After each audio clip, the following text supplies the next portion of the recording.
Good afternoon. My name is Scott Riggs. I'm chairman of the board of the Jacksonville-Onslow Chamber of Commerce, and I'd like to welcome you all to today's Forum Onslow. Today is a special day in that this forum is about healthcare and today's challenges. I would like to take this opportunity to thank our presenters for being here today. Greatly appreciated.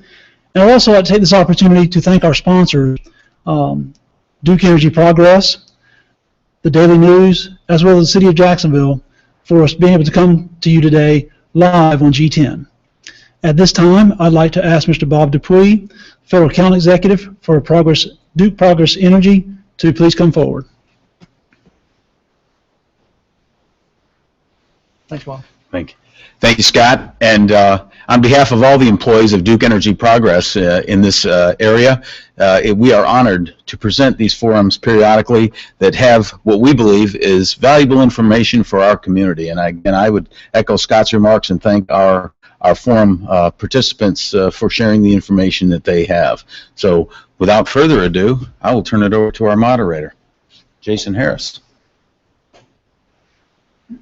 Thank you, Scott. Thank you, Bob. Thank you, folks in Brandon here in the participating audience with us. I am Jason Harris. I'm an attorney with Welch and Harris here in Jacksonville. I will serve as your moderator today. First, briefly about the format. We'll have introductions by our four participants today. After they each introduce themselves, there will be about a 10 to 15 minute presentation by each. Following the introductions and the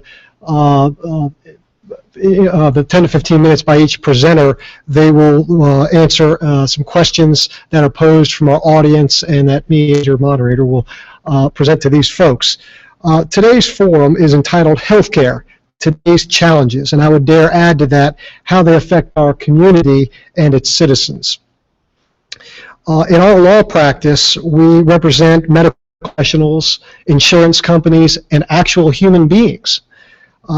Dealing with not only litigation issues that involve medical issues, health issues, but also liens. And these suggest to me that if these issues touch on the law, that is because they touch on people. And healthcare touches each and every one of us in one form or another. If it's important to the people, it is therefore important to our Chamber of Commerce as well. With all the new changes in the laws and what have you, I think this is a particularly timely forum. And so without further ado, what I'll do is go ahead at this time and just ask each of our four participants to give us a brief introduction by giving us their name, who they work for, and that sort of thing. So we'll start with Mr. Kortemeyer. Good afternoon. Jake Kortemeyer. I'm the CEO at Bryn Mawr Hospital. Bryn Mawr Hospital is a private psychiatric hospital here in Jacksonville, North Carolina. Good afternoon, everyone. I'm Captain Rick Friedman, and I get the pleasure of being commanding officer of Naval Hospital Camp Lejeune, medical center of choice, and really the Navy's premier institution for healthcare in North Carolina. Good afternoon. My name is Cody Hand. I'm the Vice President and Deputy General Counsel of the North Carolina Hospital Association. We represent most every hospital in the state of North Carolina, from issues as compliance and quality improvement to legislative lobbying. Thank you. Good afternoon. My name is Ed Piper, Chief Exec, Onslow Memorial Hospital. Thank you, gentlemen. Before I call Dr. Piper up as our first speaker, I want to remind our presenters that the time limitations are roughly 10 to 15 minutes, and if we get close to that 15-minute mark, my sidekick, Scott Riggs, will come and enforce the law, if you will, and we'll be ushering you aside. So with that said, I wish you all the best of luck in these presentations. I know they're very important to our citizens, and we appreciate you being here. Dr. Piper? Well, again, good afternoon. It's an honor and a privilege to talk about our community hospital. And when we look at hospitals, our first hospital was formed in 1750 in Philadelphia, and it was initiated by caring for those that ill and sick and lame and those who are unable to pay for their care. From that day until today, we now have close to 5,000 hospitals across our nation. Hospitals are considered the key social safety net of our community. A community is not any stronger than its hospital, and the hospital is not going to be any stronger than the community that it supports. I'd like to welcome Cody to Jacksonville, coming out of a place called Raleigh. Jay will entertain about what's going on at the state level. I will attempt to talk about what's going on at the community level, and we'll learn from each other as we do every day, right, Cody? That's right. And Captain Reeve, again, welcome to Jacksonville. And it's a pleasure to work with Naval Hospital at Camp Lejeune. And Jay, again, working with you with mental health. So it's an honor and a privilege, again, to be with these folks to talk about mental health and community, what's going on at state level and what's going on at Naval Hospital. I'd like to thank our board members at the hospital authority level and the foundation. We have two of our board members here. Mr. Pat Alford, thank you for being chair of our board, and Mr. Jamie, vice chair. Thank you for taking the time to be with us this afternoon. These folks spend many, many hours dealing with hospital challenges, and I appreciate their leadership and guidance as we work through these challenging times. We have over 14,000 on our staff, to include over 1,200 employees, 200 members of medical staff, over 100 members of our auxiliary, and I think auxiliary member here present here today, and also we have about 12 members of our patient family council. All these folks come together as a team to deliver quality care 24/7. And also I'd like to thank Representative Cleveland. Thank you for your support at the state level to support our hospital. Thank you for all you do for that, sir. What I'd like to touch on this afternoon is what I call the awesome canopy of the Affordable Care Act, signed in law in March 2010, known as the Patient Protection and Affordable Care Act, short name known as Affordable Care Act, or ACA. There's basically 6 components of this law, and I just want to go over those very quickly. You could spend an entire presentation on any one of these. The first aspect of the Protection Affordable Care Act, or ACA, is something related to reimbursements. With this signing in law effective 2014, which was implemented starting this budget year, hospitals will face a reduction in Medicare, Medicaid rates, with the understanding that all payers will be paying at the Medicare rate, even including commercials. So one of our challenges is the financial impact of reduction in payments related to that aspect of Medicare, Medicaid. The second component is something known as value-based purchasing. On the value-based purchasing, we're talking about quality indicators related to outcomes of what we call hospital-acquired conditions related to infections, post-surgical complications, 30-day readmissions, central line infections, and there's a few others. And then the other aspect of value-based purchasing is patient satisfaction scores, which is something that falls under the umbrella of HCAHPS, which stands for Hospital Consumer Assessment Provider Health Services. We call it this HCAHPS. So the patient has the opportunity to submit surveys related to their care, and there's about 15 to 20 questions and broken down in different categories related to nursing care, physician care, and aspects of the overall setting within the hospital, and then their recommendation to inform others to come to our hospital of choice. The third component is something known as the exchange, insurance exchange. Under that, folks are able to go out and purchase insurance for the first time. Under this, we could also talk about the Medicaid expansion eligibility, that all states were given the opportunity to expand enrollment in Medicaid, so folks will be able to be covered under the Affordable Care Act. Another component, something known as IT, information technology. All hospitals are required to have electronic medical records that will integrate within the physician practices and also be portals for folks in the community to access information related to their health care and their medical documentation. We're about 3/4 the way so far. We have spent about $14 in implementing electronic medical record. Another component, transparency. The public now go out on a national site, www.hospitalcompare.gov, and look at how the hospital, or any hospital nation, or your community hospital, how we score in quality, in satisfaction, and how to compare with the hospitals. Another aspect of the Affordable Care Act is something known as population health. Without sounding too fatigued, what has happened is our society has decided we don't want to be responsible for our hospital. We want you to be for our care, and we want you to oversee population. Along with working with the health department, that's Francine here from the health department, we've looked at something known as community health needs assessment, which means all hospitals have to go out and assess the community needs. Our community needs is in 5 broad categories: primary care access, stroke and heart, cancer, and mental health. And with these aspects, what are we doing related to primary care, stroke, heart, and mental health? We're initiating a project with the Caring Community Clinic to open the clinic 40 hours a day for those folks who want to pay, instead of using the emergency department as their primary care access 24-hour care, for them to use the Caring Community Clinic.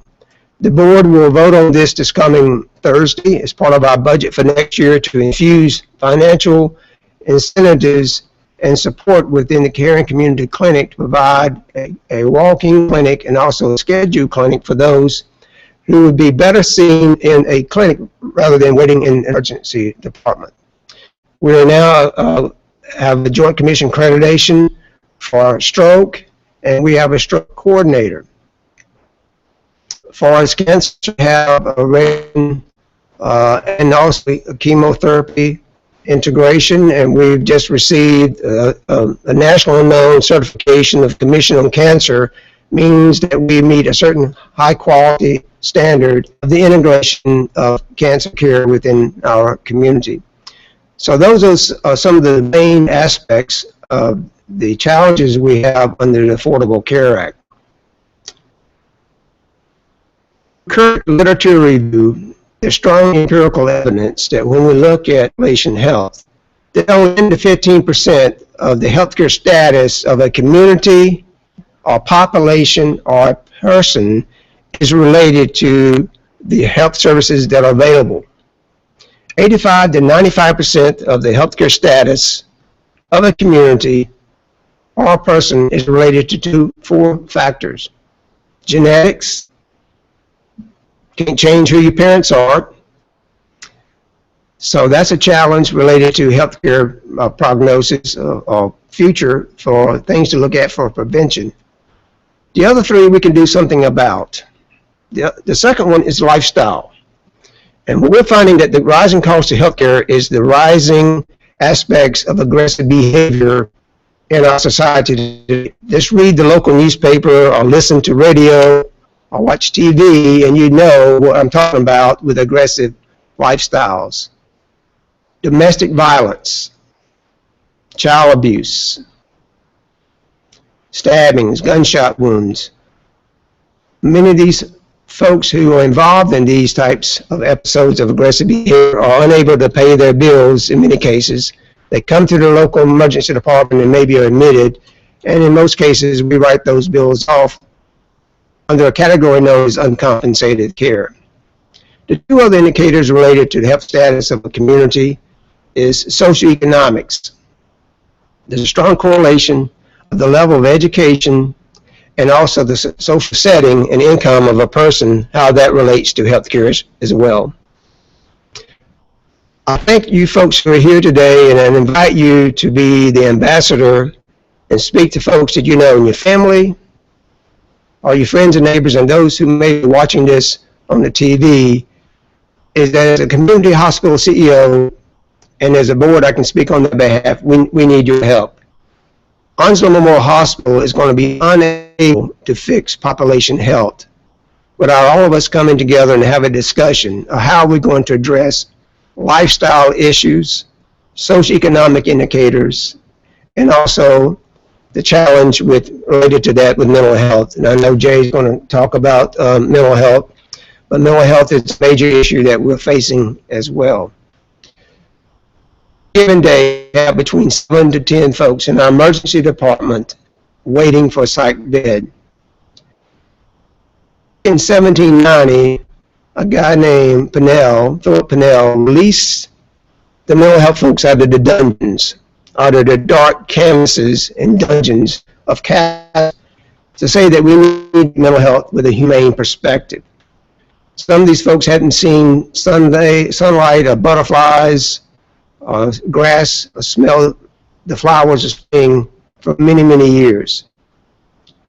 Today, folks, the modern day dungeon for mental health for many folks is the local emergency department. Some of these folks wait days, weeks, and we even had some that wait months to get a psychiatric bed. This is no way to treat what I call the voiceless Americans. The Americans who live on an island of irrelevance, surrounded by an ocean indifference. As Florence Nightingale said, we can do better than this. We must do better than this. So again, I asked for the community to start a discussion and a dialogue is how we're going to address community health, aggressive behaviors, lifestyle issues, and how do we infuse a lifestyle that supports a better society, a better community, and also release the burden of those folks coming in to the emergency department for care. Well, folks, the Affordable Care Act is going well, but it's not going well from a community hospital setting. One of the basic premises of the Affordable Care Act, the fundamental principle was everybody's going to pay at the Medicare rate. The Medicare rate's about 48 cents on the dollar of bill charges. Well, guess what happened? Not everybody's covered. Not everybody's paying at the Medicare rate. We're seeing folks who are getting insurance for the first time like, wow, this costs us a little bit of money. I think I'll pick the large copay option. So they have an illness, injury, they come into a hospital setting, their copay is $6,000 to $10,000. You can imagine someone with a family of one or two, just a married couple making $40,000, $45,000 a year, or $30,000 a year, and you got a $10,000 hospital bill. So what we're doing is having to write that off as uncompensated care. We see folks who say, why should I do that? I heard one person telling me, he says, shoot, why would I want to go get insurance? I can just go to a local ED and get care free. Why would I want to spend money on coverage that I may not even need? And if I do need it, the hospital ED will be there for me. Well, who do you think is paying for this care? We get no tax dollars. Again, we get no tax dollars to run our hospital. Our society expects hospitals to be a business. But that perspective is incongruent with the fact, also the aspect, take care of everybody if they can pay or not. Imagine if you run a business, if you do run a business, write off 15% of your revenue for folks who come in and demand whatever services you have, or products you have, and they're not going to be able to pay the bill. Either they financially can't, or unable to pay, or refuse to pay. So we find that citizens are not signing up on the Affordable Care Act. We're finding some folks who are changing their insurance coverage. So hospitals are not only our brothers, keepers, but we're good Samaritans as well, because we're taking care of everyone. And we're evolving from the Good Samaritan when we help that person along the road, make sure they were fed and cared for. We're now our brother's keeper 24/7 because we're expected now to be responsible and accountable for the population health of our community. Again, we cannot do this alone. And I thank you for your attendance this afternoon. I hope there would be more people here, but there are probably a lot of people out there who are busy. And hopefully they will have time to watch this on TV. But thank you for again and again. We all need your help. We're in this together. Thank you.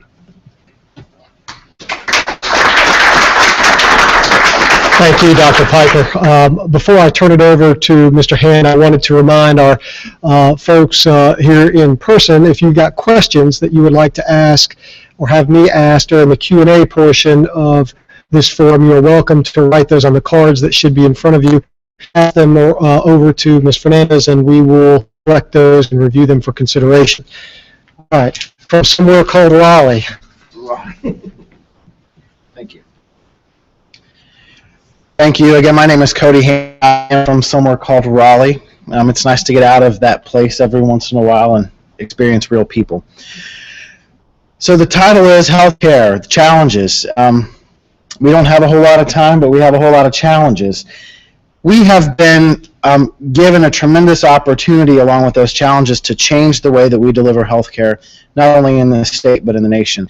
We have built what we have over many, many years. We have built aircraft carriers that are in ponds in terms of managing our healthcare population and our hospitals. A lot of people say, well, what are we doing? What's it like? Well, right now, what your hospitals are trying to do is turn those aircraft carriers around in a space the size of the Panama Canal. Well, that's not exactly easy. It's not exactly possible, but we're having to do it anyway. We have developed the way we deliver healthcare on a what we call fee-for-service basis, which means we are incentivized to provide care as many times as possible. And what we're doing is we're transitioning that into a not fee-for-service, but a more episodic, quality-driven, outcomes-based payment model. You've got to keep one while you're moving to the other. And one of our challenges is, with the Affordable Care Act that Dr. Piper talked about, with our physicians, the population of physicians basically shrinking, we don't have many people going into that field, we are trying to accommodate and adjust to this new world while we continue to provide care for our communities. Just want to give you a few statistics about the statewide number, and I think, Dr. Piper, it might look a lot the same here in Onslow County. In most of our towns, the size of Jacksonville, we are the largest employer outside of government. We keep a lot of people in business. Our economists say that for every one hospital job, we support 2 community jobs. And everybody on the panel, I think that's all of our employees. So we keep the communities going in a lot of areas.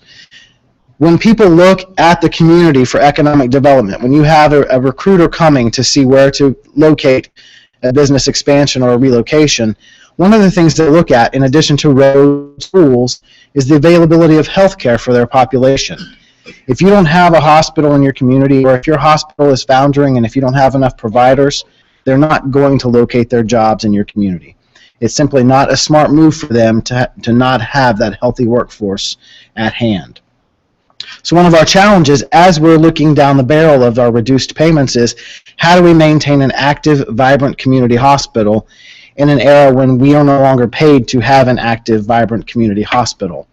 Dr. Piper was talking about some of the payment changes for the Affordable Care Act. The Medicare rate is not something that most of us can live on, but it is something we are having to retool our businesses to adjust for. One of the issues that we have is when we have the Medicare rate next to an underperforming Medicaid rate, next to an uninsured population that is no smaller than it was when the Affordable Care Act was passed, was we have to somehow make up the money in those areas to stay open. What many of our hospitals have to do is shift that onto those who do pay for their care, be it through insurance or through private pay. And if I had the hydraulic updated, I would have shown it to you. The number of dollars that those people pay to compensate for the underpayments from the government and from the uninsured is staggering. You would think that your hospital bill might actually be 50% lower if we weren't cost shifting to you. But if you want your community hospital to stay open and to stay viable, that's what we have to do. So what we're doing in this state to basically turn that aircraft carrier inside the Panama Canal is several things that we're looking at. One is we are beefing up our population health management. Many of your hospitals are opening clinics in convenience stores, or Walmart, if you will. Many of your hospitals are opening health clubs and employing trainers to get people more healthy. At the same time, many of them are partnering across hospital systems to provide more levels of care at different sites. So, for example, may not be able to provide neonatal care, but they could partner with somebody nearby that could. So you'll see many hospitals, if they're not merging, they're talking, negotiating deals that their community continue to get what they need. Some of the other things that are within our hospital systems and within our independent hospitals like you have here, we are looking at different things we can do to reduce the cost that we have. We have teams all over the state that are conducting these experiments where they look at a way something is done, and within a week they completely retool the way it is that care is delivered. A lot of times that cuts the cost for the hospital, it cuts the cost for the patients, and it is better care in the long run.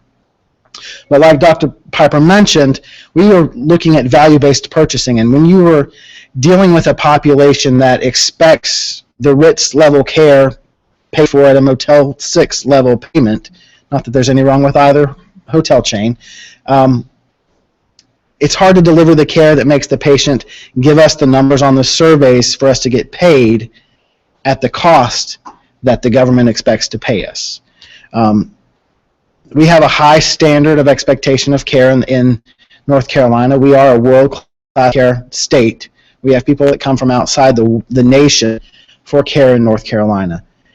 It's hard for us to continue delivering that care to that population and innovating and researching the way we do, when over 50% of our population is Medicare, which Medicare is a great benefit that we've all paid into as we've worked, but the government doesn't pay us what it costs to care for those people, for those patients. At the same time, Medicaid is somewhere between 10 and 15% of most of the hospital's populations. The state, in its effort to contain the Medicaid costs, instead of reforming the plan to this point, all they do is they cut providers. When you cut a provider, when you cut a doctor out of Medicaid, they can no longer afford to provide that service to the Medicaid population. So when that population loses their doctor care, they end up at the only place that they know, the emergency department. One of the most expensive places to get care anywhere is in the emergency department, because we have to remain staffed and skilled at all times, and so it's not cheap. And so when you come there, you should expect to pay the cost for that. Well, a lot of people, as Dr. Piper was saying, show up in the emergency department and expect to pay nothing. And we don't typically charge them when they walk in the door. We don't even ask what their insurance is. So they walk out, they get a bill, they never pay. What that means is, for those of you that can pay, for those of you that pay insurance, you have to pay more for us to be able to be there to provide that care. Now, we are happy to do that. We are happy to be community partners to provide care to everybody who walks in our door. But the reality of the situation is that's not sustainable. And in a world where we are working our hardest to contain the costs in every other area of the hospital and every area of healthcare, it is not sustainable to have the unreasonable expectation that everywhere I go I will get free care. Really, the only place that is required to give that free care is the hospital. We are now, I'd like to talk a little bit about some solutions, because we are going to talk today about the challenges, but we do have some solutions. Your hospitals are partnering with your providers in your community and with other charity groups and nonprofits to make sure that our patients' needs are being met at a time when it's least costly on the system. So we're looking at chronic disease management.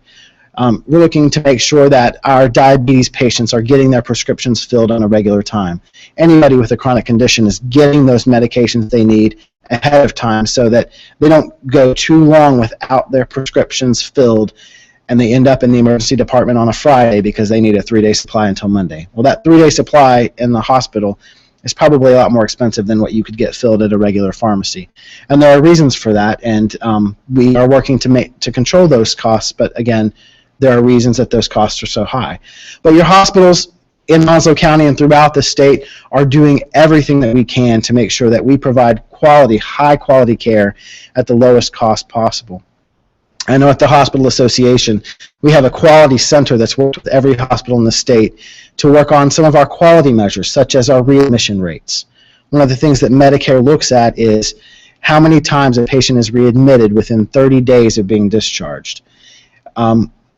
Working with our patients and working with our community health organizers, we've been able to cut our readmission rates drastically to make sure that our patients get the care they need when they need it, and that when they're discharged, they don't come back because they have the same problem.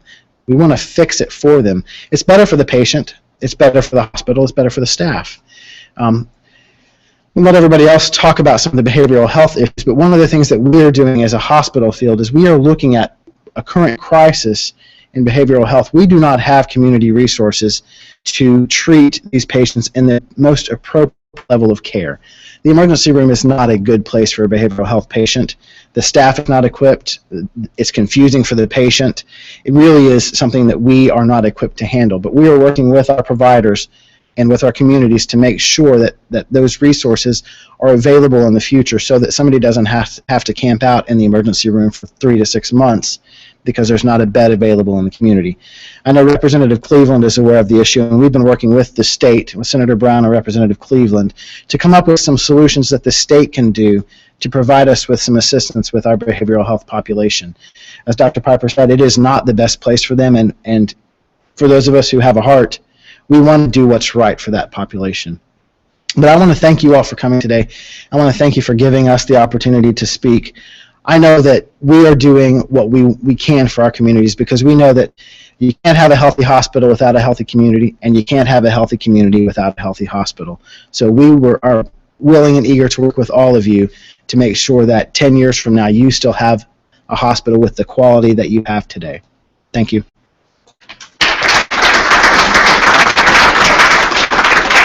Thank you, Mr. Hand. And since we're on the topic of battleships and aircraft carriers, I suppose at this time I'll turn it over to Captain.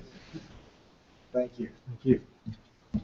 I do have to thank Mr. Hand for setting me up for success there by mentioning not only aircraft carriers, Panama Canal. I suppose if there was an Air Force member on the panel here, we'd be talking about B-52s and stealth bombers trying to turn around, but you wouldn't have the same resonance. So good afternoon, everyone. I can't thank you enough for allowing me to be here today to share really in this partnership in our community, our medical community, because that's really what it is. It's a comprehensive network that we have here in North Carolina, and I'm proud to be part of that. It may even exist in ways that you didn't imagine. Now, I'm glad that you gave me the 15 minutes because, quite frankly, I was thinking about taking 1 or 2 hours because I get so excited to talk to you about what my job and the privilege of being commanding officer of Naval Hospital Camp Lejeune. So really I'd like to address, when we talk about challenges, let me talk about some unique challenges here at the Naval Hospital. The Naval Hospital really has 2 distinct healthcare missions, and if you allow me, I'll touch on each of those briefly. So the first mission is a readiness mission. You really pay to have a Naval Hospital here at Camp Lejeune for one reason, and that's readiness. And readiness takes many, many different forms, so let me tell you what that means. For me, readiness means that my staff, the 2,400 men and women that I get to serve with each and every day, that are active duty component, are ready to go at a moment's notice to serve our nation and to defend and support our Constitution. And let me tell you, you should be incredibly proud of the men and women who wear this uniform. They have gone forth in places like Iraq and Afghanistan, and the accomplishments are incredible. What we ask them to do and what they have done makes me proud as an American. It makes me doubly proud to be the commanding officer to serve with such incredible heroes. You should know that the wars that we've had for the last 12, 13 years, engaged in combat and kinetic operations almost uninterruptedly, that we've never had a higher survivability rate for our Marine, our sailors, our soldiers, airmen, Coast Guardsmen than we have today. And that's because a lot of the men and women that you see each and every day at Naval Hospital Camp Lejeune and across our military health system are training and ready to go and really providing the most amazing care to the most deserving patients. Our disease non-battle injury rates have never been lower, not only in theater but out of theater, and doing incredible things. Healthcare diplomacy around the world, soft power, if you will, is our naval ships, the Comfort and the Mercy, go out on platforms Continuum Promise and Pacific Partnership and really engage communities and nations with soft power, with medical diplomacy. It's really striking to me is that many places around the world, when we do these missions, refer to the times when we come and deliver health care, and they use that to measure time. And what I mean by that is they would say, do you remember when that store was there? It was there 5 years before the Americans came. I remember when Johnny was born, he was born 2 years after the Americans were there. It's such a pivotal, seminal moment in their lives, what we're able to do around the world on behalf of Navy medicine, military medicine. It just makes me very proud. So I think you should know, as citizens, this is what we're doing at Naval Hospital Camp Lejeune. The other piece to that readiness is you should know that part of readiness is taking care of the families. Okay? There's nothing that would make a Marine, soldier, sailor, airman, Coast Guardman combat ineffective quicker than the worry about their family. So when someone comes to my naval hospital, I will ensure that each and every one of my staff members keeps that in mind, that that was their mission, to take care not only of the active duty, but families. Retired wealth of this nation, that goes to say here, is the death is incredible, the heroes of our country, and you the most incredible care and the most incredible service we can provide, because that's what this nation owes you. So that's part of our readiness mission, and I wanted to know that that's sort of unique when we wear this uniform. The other piece that I'm excited to talk to you about is the garrison mission, what we do for our beneficiaries. There are over 40,000 that are enrolled to our hospital, and 150,000 eligible beneficiaries in this area play a big role in the healthcare in eastern North Carolina. It could not be possible without the people that you see right here at the table here. Dr. Piper, certainly at Onslow, we could not do what we do without you. We have agreements and MOUs and cooperative resource sharing agreements with Dr. Piper and Onslow. They're helping us during our renovations to allow us to use some of their spaces to deliver health care to some of our same beneficiaries, and we certainly appreciate everything you've done for that. And certainly, Mr. Quartermeyer at Bryn Mawr Hospital, we absolutely couldn't exist without the partnership with you. We talk about the demands and the need for mental health, and that exists in active duty and certainly in our civilian population. And our partnerships with your hospital, sir, have been just outstanding. Our dual diagnosis programs that are going on, our resource sharing that are going on, I think makes us a better healthcare system. And we a debt of gratitude for what you deliver to us. Thank you, sir. So, again, my colleagues who have talked to you are exactly right. There's a change for delivering healthcare in the nation, but I see a great opportunity. And let me tell you about Navy medicine. Navy medicine, under the leadership of our Surgeon General, talked about a shift in the way we deliver healthcare, certainly in Navy Med, and that's a shift from healthcare to health. So we are looking at patient populations, and we are looking at outcome measures a little bit differently. Even though we're a need-for-service organization, we've chosen different parameters to measure success.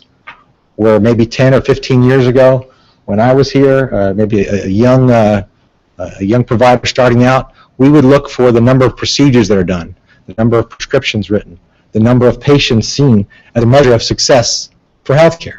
And that's really just a measure of productivity to see how busy you are, how many widgets that you make. Well, healthcare is not making widgets, as you know. So Navy medicine has shifted focus from healthcare to health, where we look at outcome measures, some of the same measures that we talked about for Medicaid reimbursement, we're looking at for us. We're looking at population health metrics like asthma care, diabetes, women's health, readmission rates. We're looking at those as measures of success and really not paying attention to, I don't care if you see 30 patients or I don't care if you see 20 patients today. What I need you to do is provide quality of care. I need you to provide access and incredible patient service. And from that, we believe that this shift will allow us to have better outcomes and actually be more efficient and more productive, if you will. One of the ways that we're doing this in Navy medicine is something called, and not only just Navy medicine, across the country, a delivery system for primary care, and hopefully you've all heard of it. It's patient-centered primary care. In the Navy, we call it patient-centered medical home port. And what that is putting the patient in the center of their care.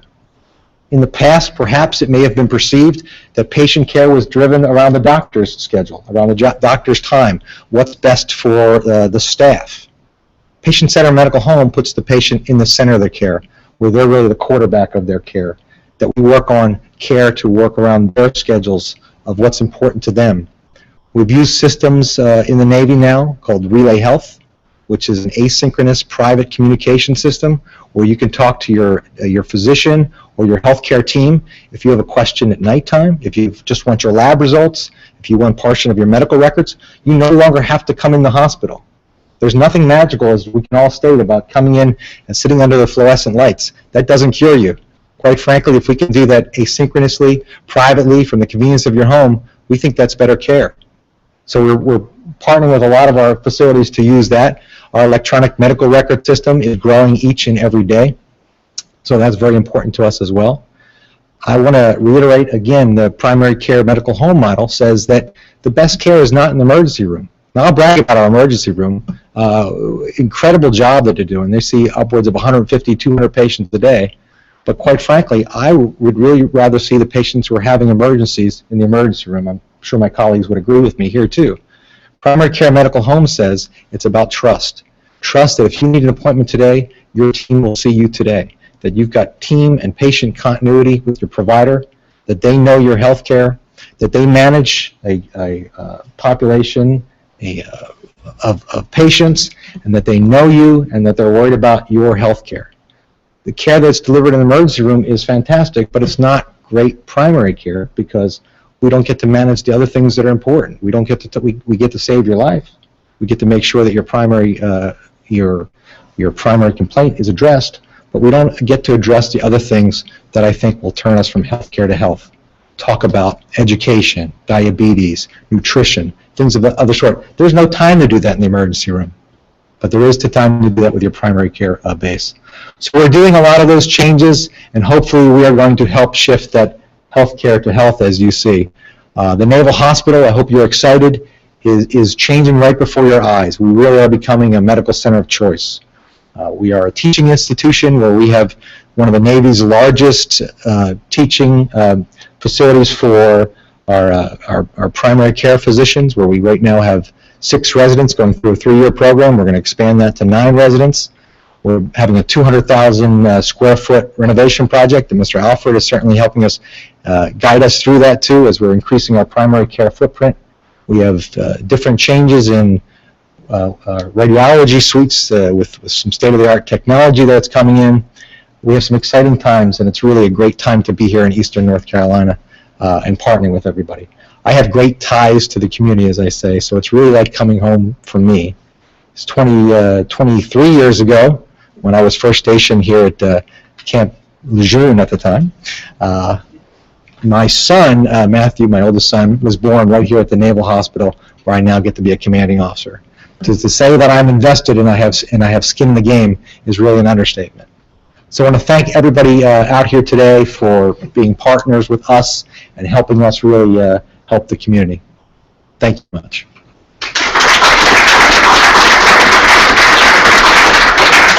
I'm sure I'm not the only one wondering how many babies were born aboard Camp Lejeune today. Probably more than 1 or 2. That's right. We deliver right now about 150 babies every month in Camp Lejeune Naval Hospital. Excellent. Thank you very much. Well, from babies in the hospital to what we expect will be something other than the modern day dungeon. Mr. Kortmeyer.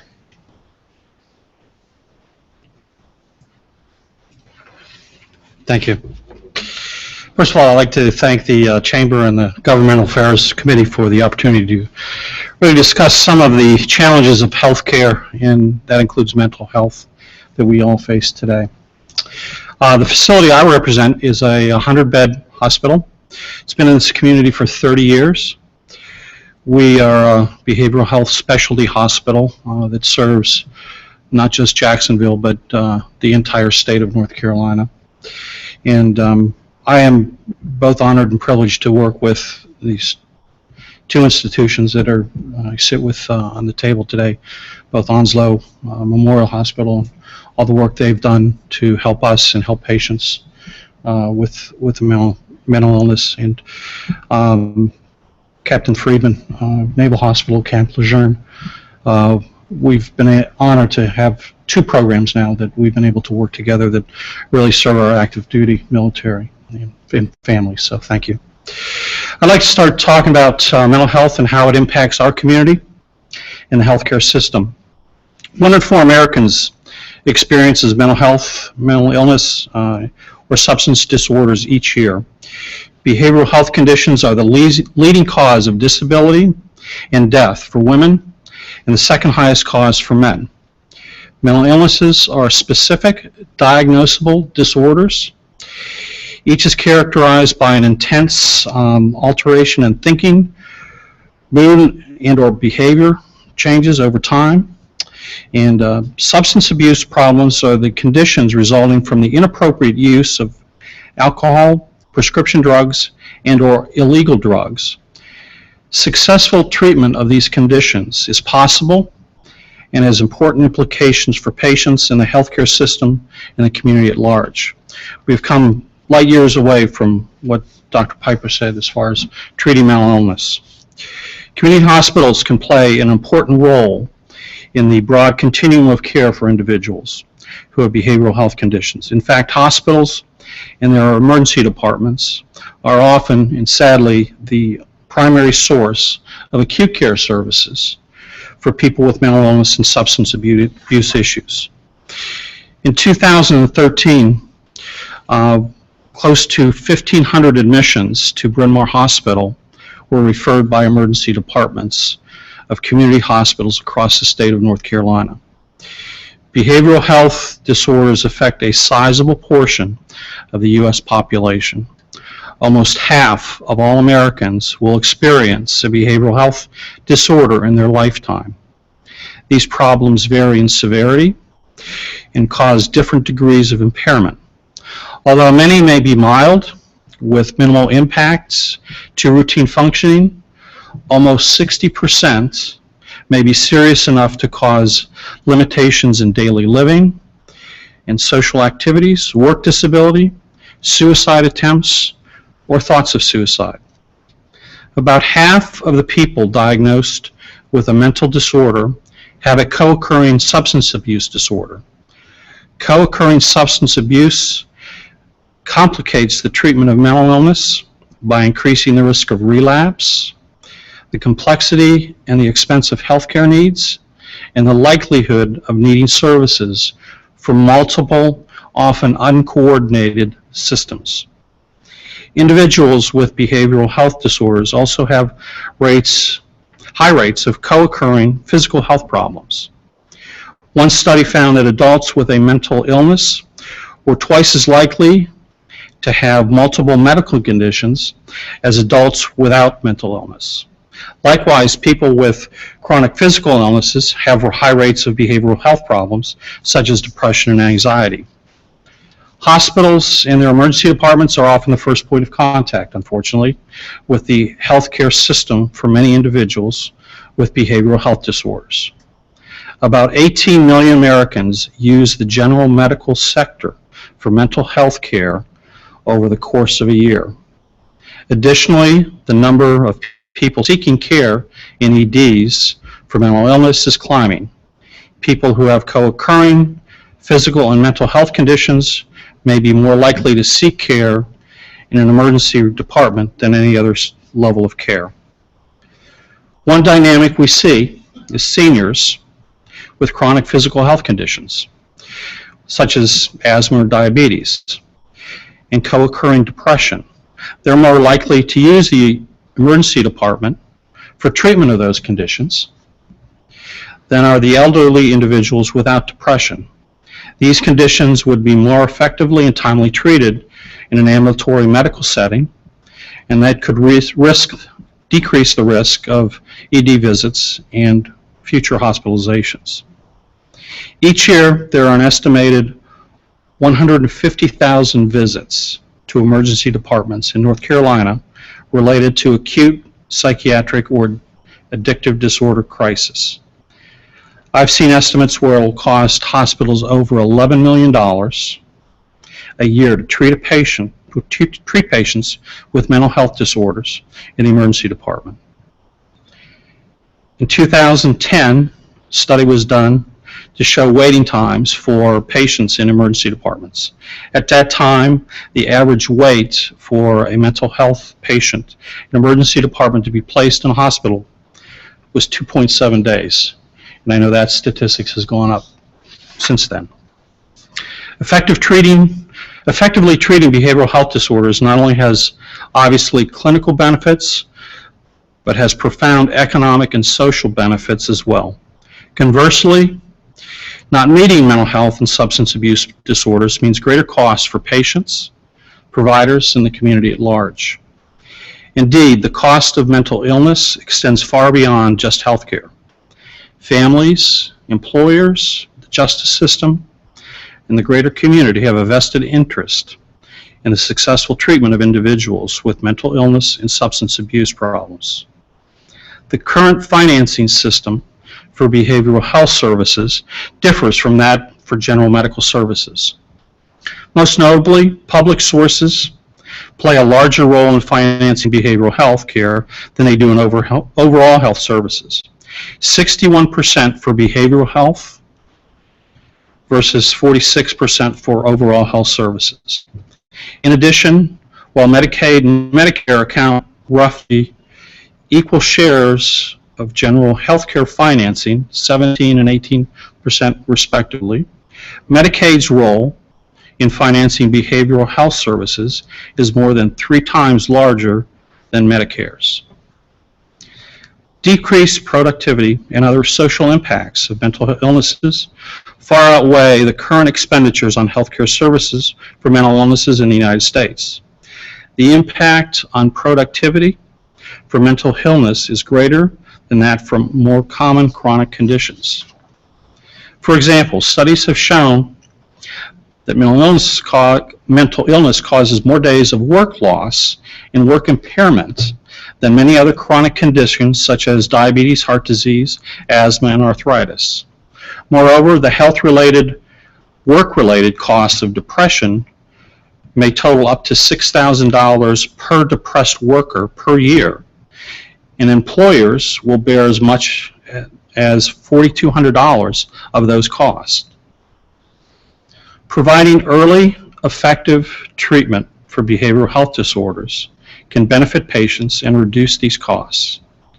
Research has demonstrated that mental health treatment leads to improved work productivity.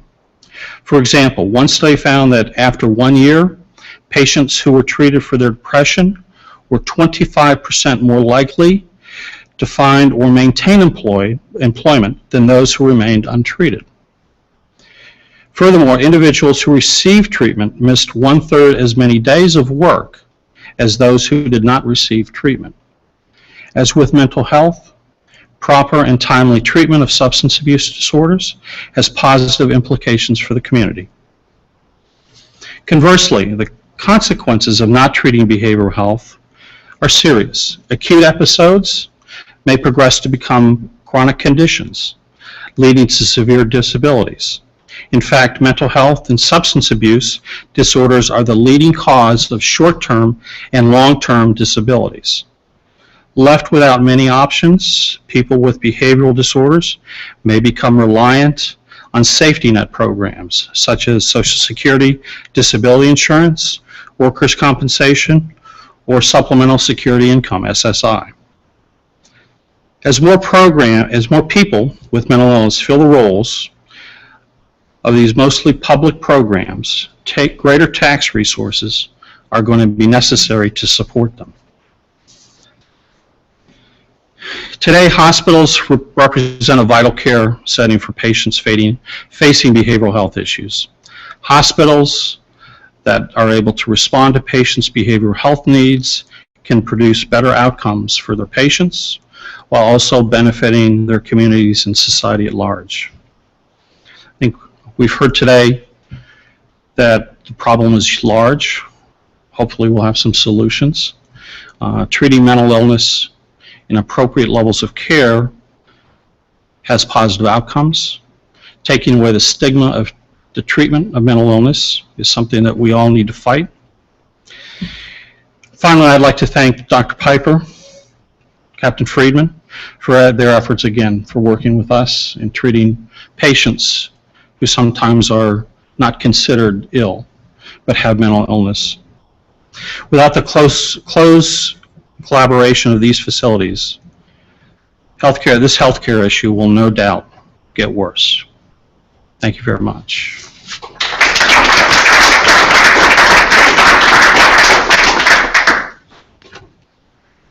Thank you, gentlemen. We have time for some questions and hopefully some answers from our panel here. If there are members of our audience that have additional written questions, please pass them to Ms. Fernandez, who will collect those up, and I'll try to get to them best I can, or we can pass around the microphone as well.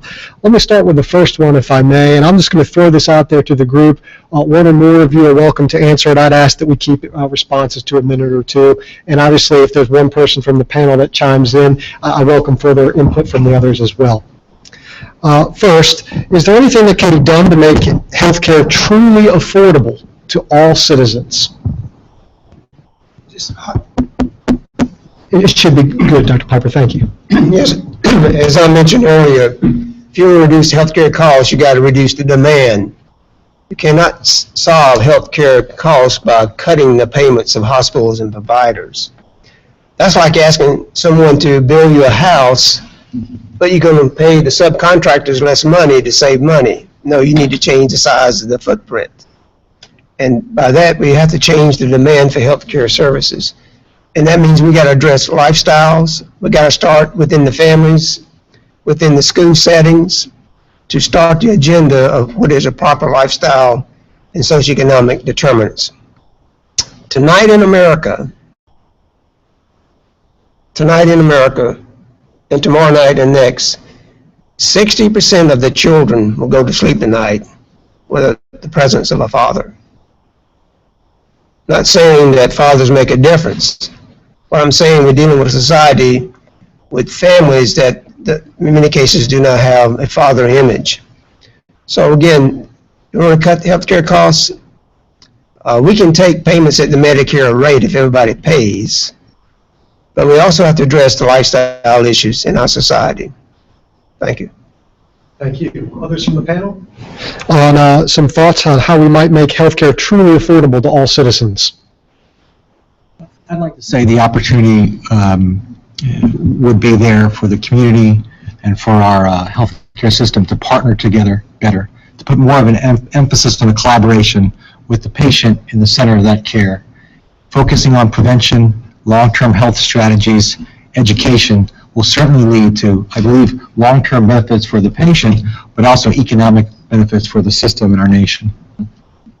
Thank you. Spinning off of Dr. Piper's idea about modifying the footprint, what are some challenges to getting and keeping qualified medical professionals in this community? Mr. Kortmeyer? I think in recruitment of physicians to this area, it's the challenge that it's a rural area. Many times physicians that I've talked to coming out of urban schools want an urban setting to practice. I think the challenges of a fragmented system in many instances too. I know with mental health, we don't have a good continuum of care and be able to provide a good continuum of services for those patients, and physicians want to see and be able to work with patients throughout that continuum. I saw Dr. Piper chomping at the bit. I echo what Jay mentioned. When you're looking at recruiting physicians in the hospital setting, a couple questions they ask. Number one is, what is the ED coverage component? Question number two, what is the payer mix? What is the Medicare, Medicaid, TRICARE rate? And for our communities, over 76% governmental third-party payers. The third question is, what type of schools do you have? Do you have a private schools? And question number four is, what can my spouse do? And the spouse may be a professional, and there's no job available. So we have a beautiful setting here right along the coastline, and so the challenges are related to the community at large, related to what our hospital has to offer in many cases. And so we have to work on how we can better work with our physicians related to community opportunities and also employment opportunities as well for the spouses. Thank you. And a related question to the last one is, how are we integrating healthcare into education at the K through 12 level? And I'll perhaps broaden that, since I'm married to a nursing instructor, and talk about beyond the 12th grade.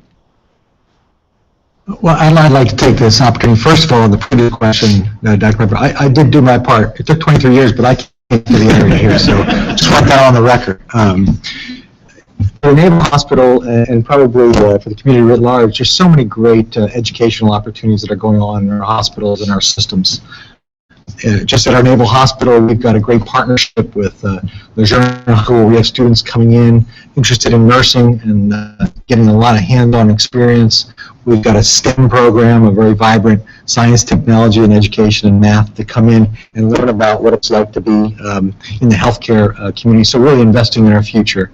Duke University really voted us, and we're very proud about this for the Naval Hospital. They're a top teaching institution for their CNRA program, for the registered nurse anesthetist.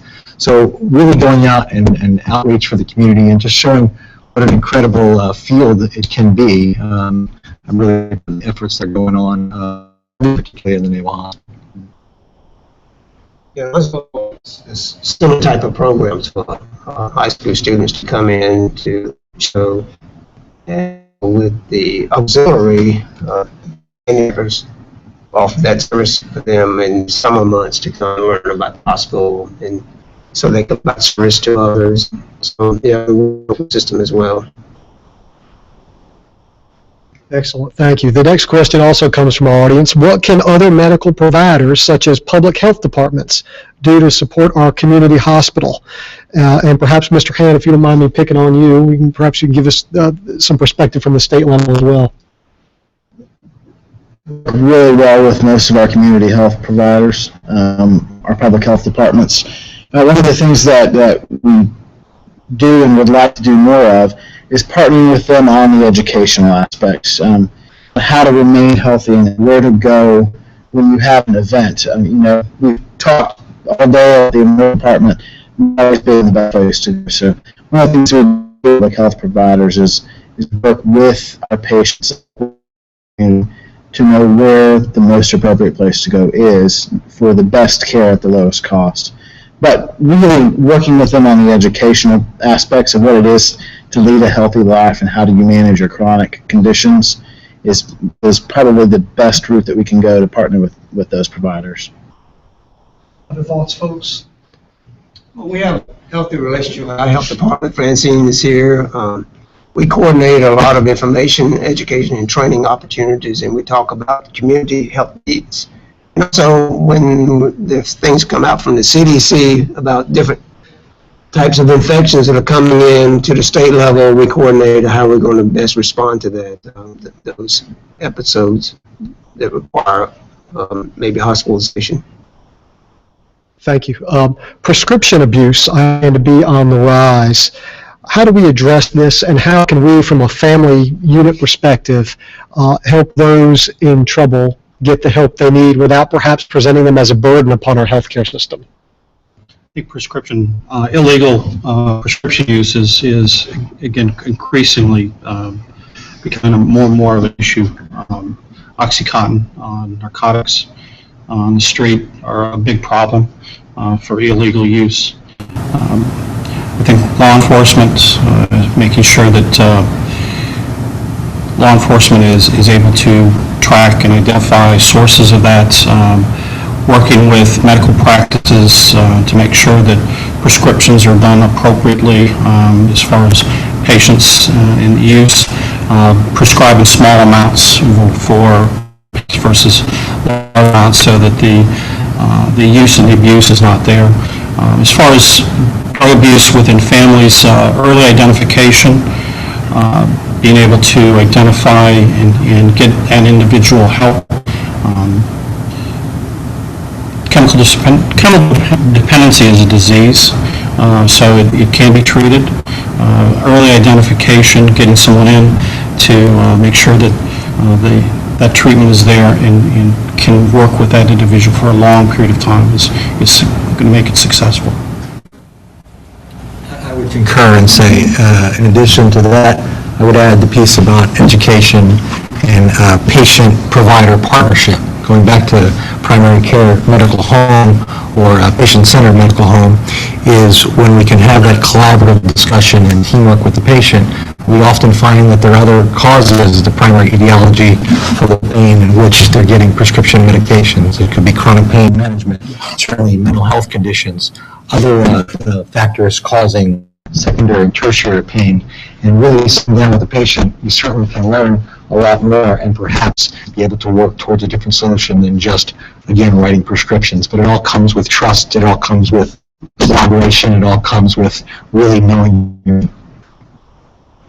Thank you. Captain Friedman, perhaps I'll trigger you on this one.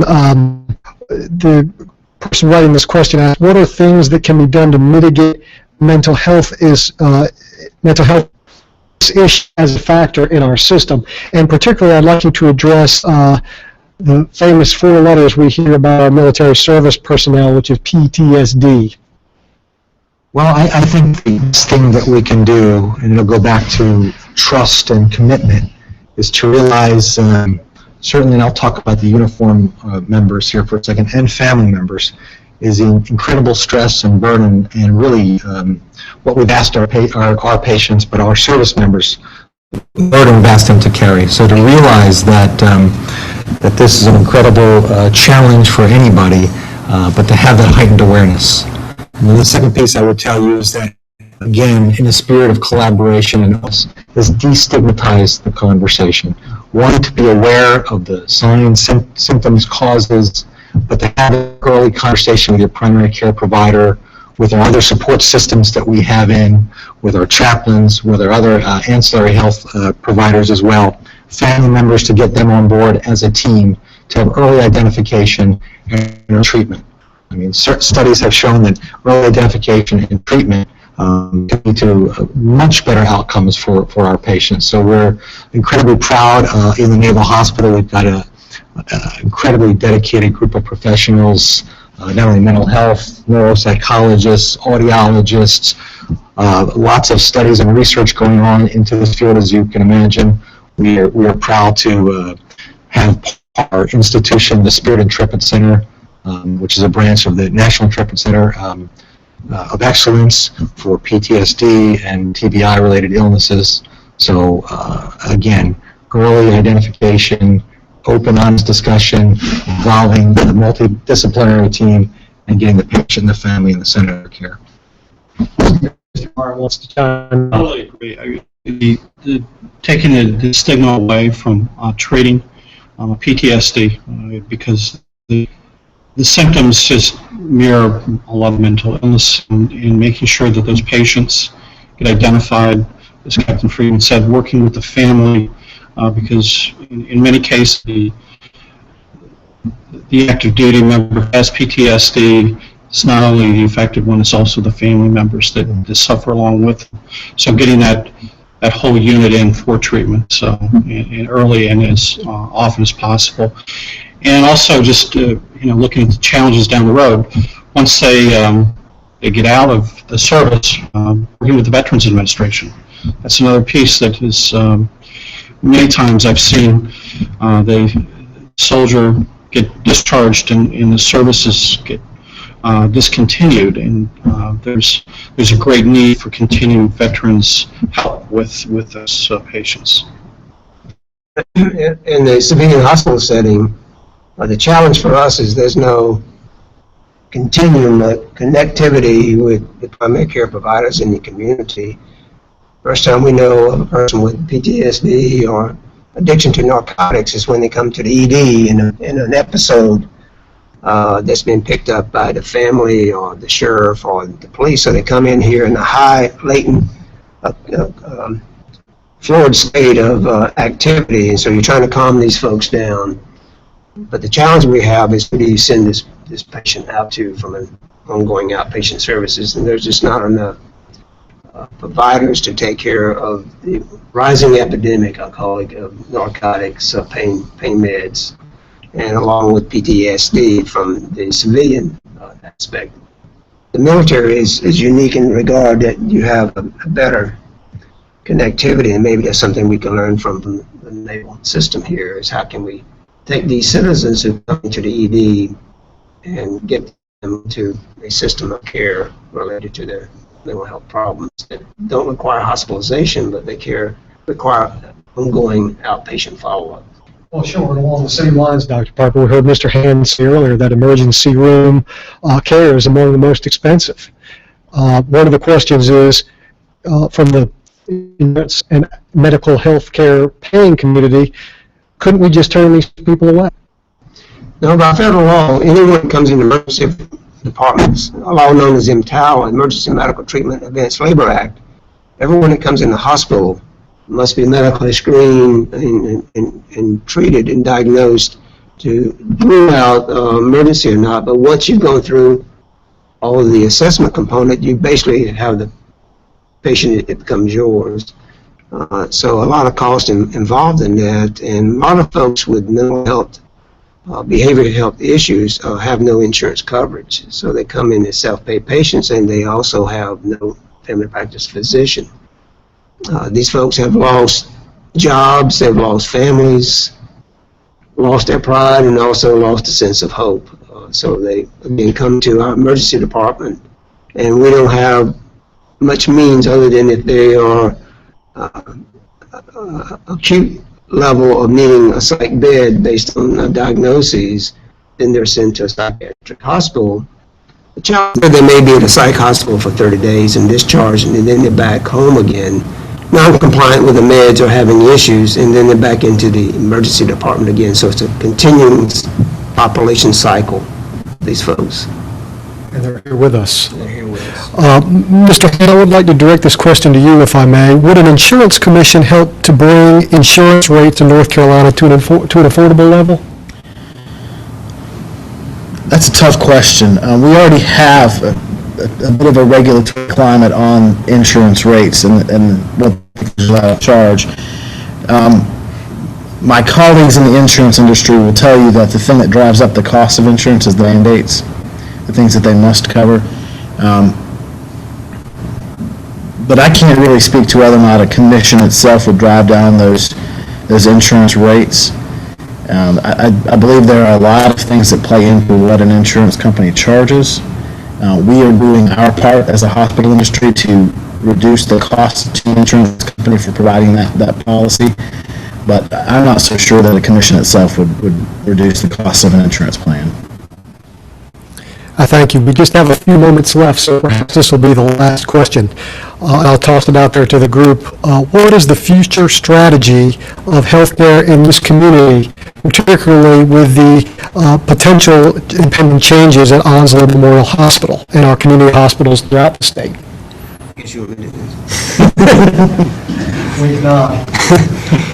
Well, under the socioeconomics of our times, the economy from a national perspective, the level of unemployment, the rising demand for health care, and the reduction in payment rates from and again, those who are unable to pay.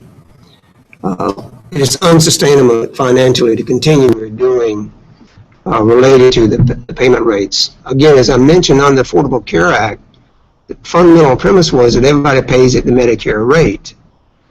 That means self-pay goes away. That means uncompensated care goes away. This year we will write off $56 million in gross charges. $56 million in gross charges of unpaid accounts. So that's coming out of our own financial revenue cycle. We cannot continue to sustain this. 5 years ago, it was around $20 million. So the amount of uncompensated care is rising. And in order for us to be viable into perpetuity as a meeting our mission of serving this community, our board has decided to look at a partnership. The partnership would become part of a system for two main components. One, economies of scale, resource allocation. We get better economies if we're part of a system. And economies of skills, meaning that we can become more efficient in clinical services infuse more clinical services within Onslow Memorial Hospital, get more subspecialty care providers, and also connect a continuum of care from what we can do, what he's not able to do, be able to send it to a tertiary level facility, such as Vidant in Greenville. So again, the board has given that charge last spring, and we hope that by late fall, early winter, the board will have a decision. Should we become part of a system, and what system should that be? And that is our future, and it's nothing negative, it's very positive. I think that will mean future sustainability for our hospital. Our hospital can become even better than it is now because we'll get these economies of skills, best practices from a large facility, better coordination, better continuum of care. So we have a patient in our ED and that patient needs to be moved on. All we have to do is pick up the call, and make a call rather, and that patient gets sent to that next level of care without having to go through several hurdles and trying to find another hospital that will take this patient. So this is very, very positive for us. Even we're taking a tough challenge on these socioeconomic times and making it better for Onslow Memorial Hospital, which means it would be better for this community as well. And the impact from the Hospital Association and statewide perspective, as well as Board Camp Lejeune and at Bryn Mawr, gentlemen, briefly. Thank you, and thanks again for having us. I will say that there are very few independent hospitals left in this nation today, and I believe Dr. Piper enunciated the reasons. Economies of scale for the medical supplies, the faculty, the personnel, and the expansion of services that come with partnering with other hospitals and other systems really benefits the community. You guys are in a really good position, Dr. Piper, and we've seen hospitals around the country that have been in your position. You can see the future, and you can see where it's going, and so your hospital is not, whatever decision they make, you're going to have a good, strong community hospital. Partnering with a system or partnering with another hospital, I think, is going to serve this community well, as we're staying independent. The position that you're in is not that you need to do it, but that you can see that it would be better for your community. And I think that you all in Jacksonville and Onslow County are in a really good situation as far as the future of healthcare. Either way that the hospital board chooses, I think, will benefit the community. And I think that that the board will make the right decision in the long run, and whoever or whatever avenue you decide to go to is going to serve this community well, because the hospital is such a good hospital with good measures and a good location, good partners in the community. I just can't see either side being wrong, and really we've not seen a downside to consolidation from a hospital perspective around the country, and we've seen a downside to independence either. So. And the future for Onslow Memorial Hospital is very bright. You know, we see the rise of a new dawn, a new day, and we have a great opportunity to make this hospital even bigger and better than it is now. And I'm very proud to serve as the chief exec of Onslow Memorial Hospital. And I think so it would make a big difference to Naval Hospital Camp Lejeune and also at Bryn Mawr as we tie into a system so we can, I think, better coordinate utilization resources and clinical services. It may be a day that we can have residents come into Onslow Memorial Hospital, get their training, and once they finish their training and residency, may decide to stay here. And again, a better connectivity of a continuum of care. So it's nothing but positive. And again, I celebrate this joy and pride. And I also like to thank our board members for their leadership and vision for the future. Let me give Captain Freeman and Mr. Courtmeyer a brief opportunity to chime in on the same point as well with the impending future of our local hospital.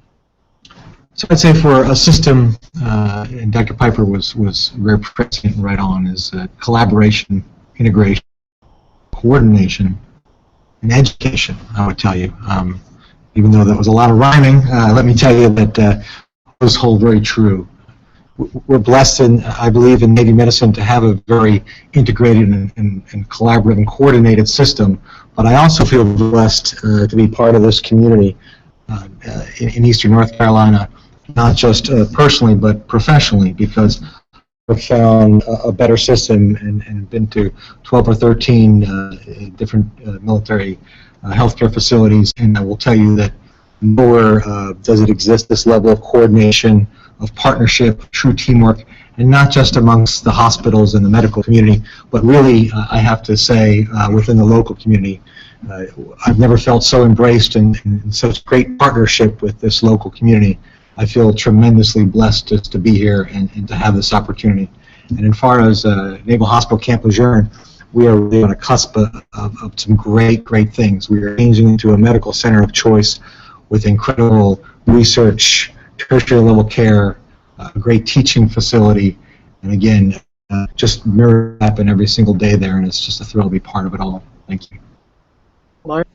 Just to echo what everyone has said, it's been really a great collaboration, honor working with the institutions here in Jacksonville. I think for our needs and for mental health, it's destigmatizing the illness, getting community resources to help us, help emergency departments work with those patients out in the community more. I think the mental health system in North Carolina is needing some repairs in areas and reimbursement and providing programs to really treat those patients where they need to be best treated in the community. I would like to thank Cody for being here. Cody, again, with the North Carolina Hospital Association. Onslow Memorial Hospital is part of the North Carolina Hospital Association, and in turn, we're part of the American Hospital Association. So at the state level, the North Carolina Hospital Association is our voice, a united voice for hospitals throughout the state. And Cody spends a lot of time with our North Carolina legislature, such as Representative George Cleveland and Senator Harry Brown and Representative Phil Shepard. So Cody represents the voice of community hospitals at the state level, and then from the state level goes to the national level of the American Hospital Association. So if it wasn't for the North Carolina Hospital Association, there would be a less understanding and appreciation at the state level of what community hospitals are all about. And from a community level, we thank all four of you gentlemen. I think we've just barely scratched the surface today. I think this forum could last several days, and I'm impressed with you gentlemen to be able to summarize what you and your various organizations do within a relatively short amount of time, and fielding just a few of the questions from the members of our audience here and our citizenship. So we thank you tremendously. I would also like to thank Scott Riggs, our chairman of the directors for the Jacksonville-Onslow Chamber of Commerce. Of course, we also thank Bob Dupuy and Duke Energy Progress for their contributions and support to this program. On a programming note, please join us tomorrow for our additional forums. We have, or is that fora? We have tomorrow at 1:30 the House of Representatives for the 16th District. At 3:30 we have the forum for the Clerk of Court, and at 5:30 we have the forum for the candidates for sheriff. We look forward to seeing you at those forums and others as well. And we thank you once again, Dr. Piper, Mr. Hand, Captain Friedman, and Mr. Courtmeyer. Thank you all very much, and thank you.